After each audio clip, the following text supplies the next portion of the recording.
So there was a little bit of uncertainty on this task on sort of what the actual task is. Like, what are you supposed to do, right? So hopefully you watched these already and you did what you need to install. And then you have these three different files. If I open them up, right, that's these. And each one of these can be downloaded, right, which they will then open with the Wolfram CDF player that you previously installed. After that, you need to download this manipulators.key. That is the keynote file. So if I download this,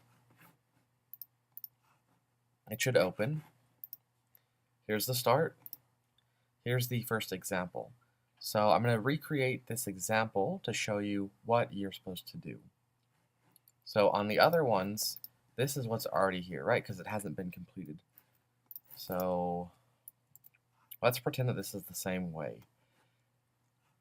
Here is the given information that has been provided already, and here's where I put the answer, and then here is where I would type whatever my opinion about it was. So, right. Now, the first thing I need to do is I need to figure out which actual piece of software I need here. So, if I look back at these, you know what? I think it's this one actually. So if I look here on this, right, that doesn't really seem to match this. If I look here, that doesn't seem to match this. Plus, you can see that envelope there, right? So you can see the workspace envelope, and there is not one here, so I don't think it's that one. So I believe it's this one, right? So J1 through A1, right? For each of these, right? J2, Alpha 2, J3, Alpha 3, J3, right? And there's script down there, and there's the script down there. So I think this is it. Now, did I already download this on this machine? I don't think so. Looks like no. I don't think this is it. I think this is the other one. We'll let it do its thing to open. We'll try again, because sometimes it does that. Alright, so this is on the workspace, right? So that's not it. So let's go back and download this one, since I don't have this one yet. Alright, so if I open it, I'm going to make it a bit bigger, just so it's easier to see. And I'm trying to recreate this. So first off, I see that these are all cubes, right? And that's how we represent prismatic joints. So I'm going to switch it from revolute to prismatic on each of these, right? And then I don't know the exact. Actually, no, I do. Okay, I know the exact spot on all of these, right? Because actually I had given that.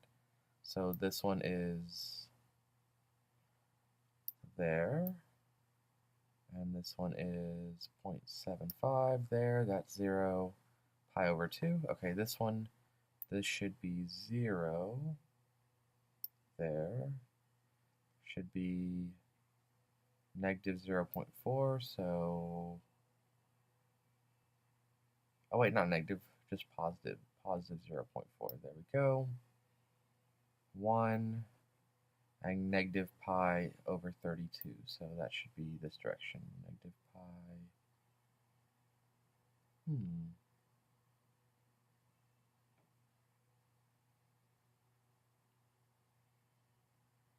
Can I not get negative? Oh, somewhere around here. There it is. Negative pi over 32. Right. And this last one, negative pi over 2.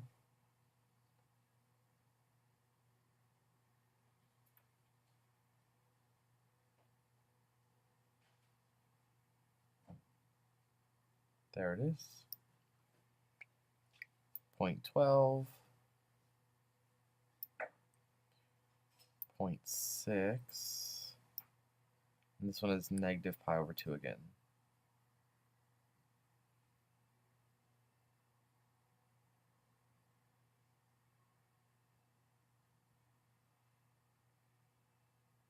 There it is. And the grip, so if I look at that one, the grip is open. And if I try to turn mine in sort of a similar fashion, There we go, that looks pretty close. Right, my group is open as well, so I think this should be at 1. That looks right to me. Okay, so now I would take a screenshot of this, and it should have dropped it onto my desktop, which there it is. I can drag this in there, make sure I can see it all. So I just double-clicked on the image there to be able to modify where it is within the mask, and then I can just write a little bit about it. So most of the sliders were provided, so I really only had to switch to prismatics, make the sliders match, and reorient the arm to make sure that it's the same thing. Alright, so that one's done. That's what you would do for each one of these, right? So then this one, this, and that. Now, one thing that I did, and something for you to notice the coloring on each of these images, right? So the coloring on this one seems to match the coloring on this one, which seems to match the coloring on this one. So all 3 of these are from the same file, right? So they're all from this one that I just downloaded. These 2 are a different coloring, so they're from a different one. And this one is a different coloring as well. It has sort of a green cast right to it, so it's from a different one. So I intentionally gave these a hue shift based on which file they came from. So that's a little bit of a clue to you.